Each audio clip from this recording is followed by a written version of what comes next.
the pleasure to present to you Dr. Martin Luther King, Jr.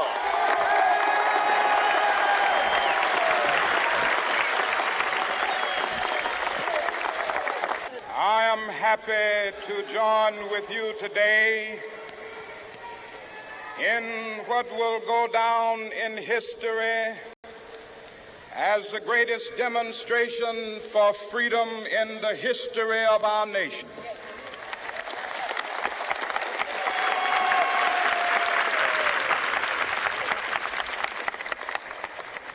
Five score years ago, a great American in whose symbolic shadow we stand today signed the Emancipation Proclamation. This momentous decree came as a great beacon light of hope to millions of Negro slaves who had been seared in the flames of withering injustice. It came as a joyous daybreak to end the long night of their captivity. But 100 years later, the Negro still is not free. 100 years later,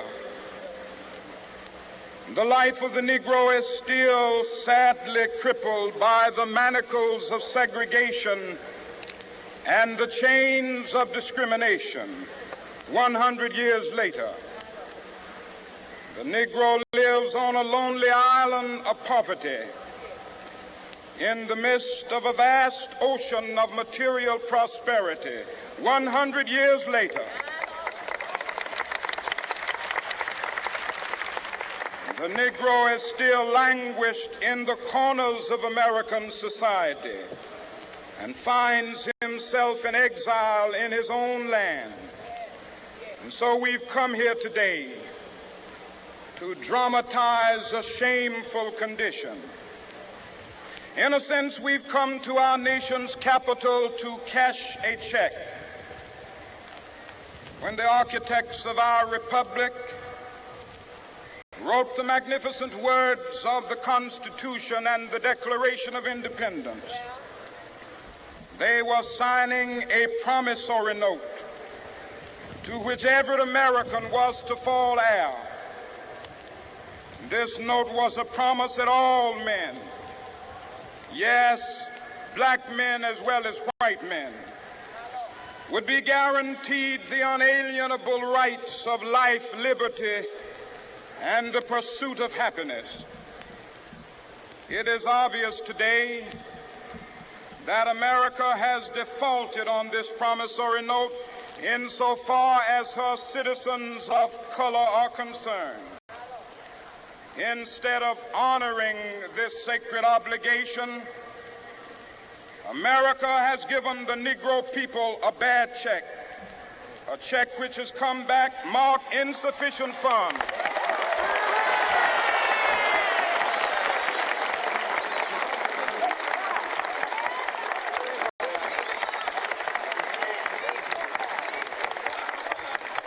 But we refuse to believe that the Bank of Justice is bankrupt.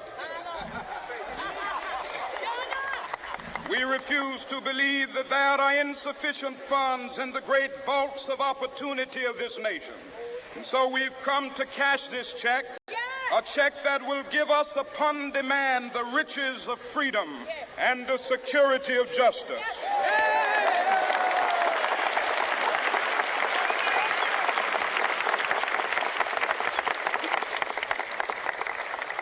We have also come to this hallowed spot to remind America of the fierce urgency of now. This is no time to engage in the luxury of cooling off or to take the tranquilizing drug of gradualism.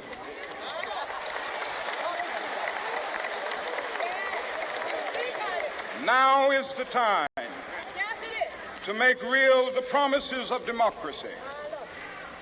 Now is the time to rise from the dark and desolate valley of segregation to the sunlit path of racial justice. Now is the time to lift our nation from the quicksands of racial injustice to the solid rock of brotherhood. Now is the time to make justice a reality for all of God's children. It would be fatal for the nation to overlook the urgency of the moment. This sweltering summit of the Negro's legitimate discontent will not pass until that is an invigorating autumn of freedom and equality. 1963 is not an end, but a beginning. Those who hoped that the Negro needed to blow off steam and will now be content will have a rude awakening if the nation returns to business as usual.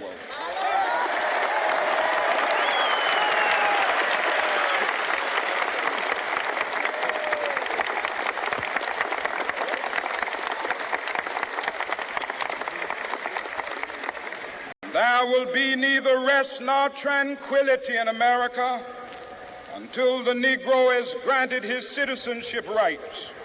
The whirlwinds of revolt will continue to shake the foundations of our nation until the bright day of justice emerges.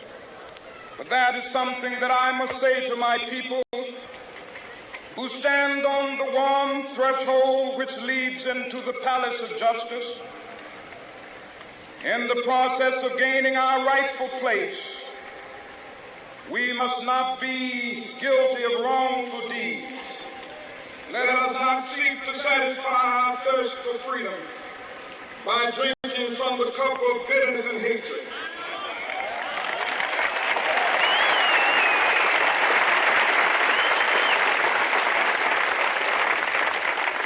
We must forever conduct our struggle on the high plane of dignity and discipline. We must not allow our creative protest to degenerate into physical violence. Again and again, we must rise to the majestic heights of meeting physical force with soul force. The marvelous new militancy which has engulfed the Negro community must not lead us to a distrust of all white people. For many of our white brothers, as evidenced by their presence here today, have come to realize that their destiny is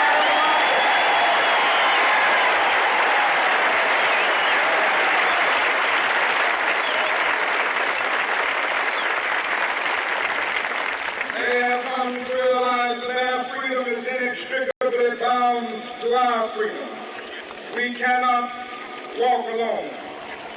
As we walk, we must make the pledge that we shall always march ahead. We cannot turn back. There are those who are asking the devotees of civil rights, when will you be satisfied? We can never be satisfied as long as the Negro is the victim of the unspeakable horrors of police brutality. We can never be satisfied as long as our body is heavy with the fatigue of travel, cannot gain lodging in the motels of the highways and the hotels of the city.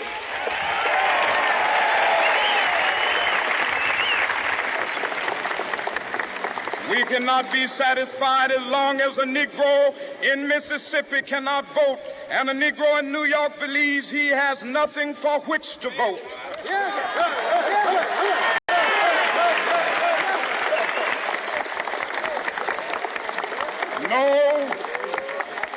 No, we are not satisfied, and we will not be satisfied until justice rolls down like waters and righteousness like a mighty stream.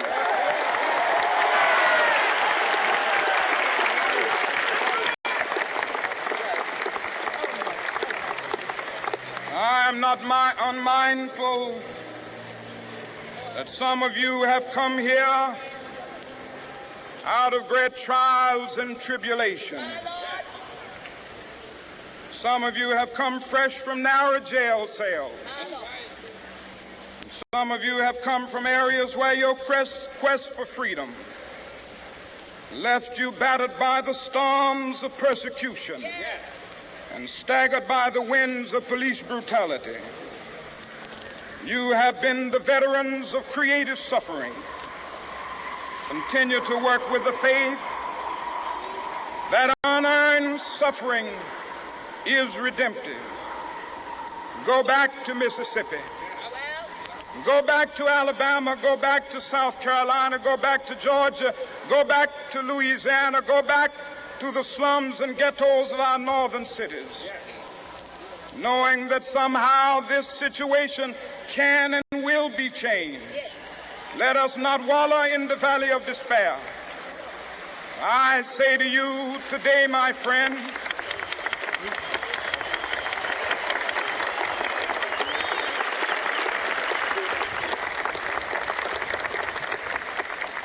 so even though we face the difficulties of today and tomorrow, I still have a dream. It is a dream deeply rooted in the American dream. I have a dream that one day this nation will rise up and live out the true meaning of its creed. We hold these truths to be self-evident, that all men are created equal.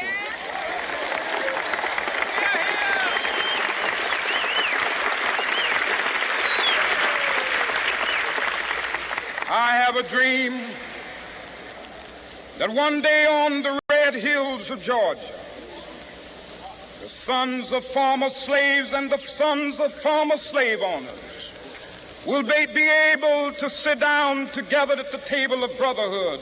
I have a dream that one day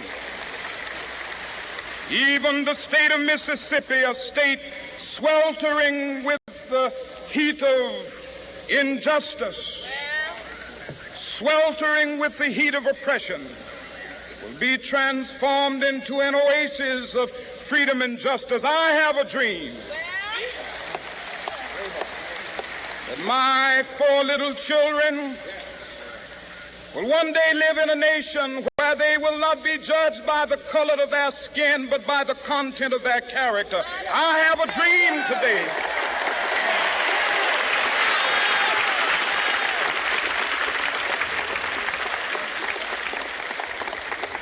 I have a dream that one day down in Alabama, with its vicious racists, with its governor having his lips dripping with the words of interposition and nullification, one day right there in Alabama, little black boys and black girls will be able to join hands with little white boys and white girls as sisters and brothers. I have a dream today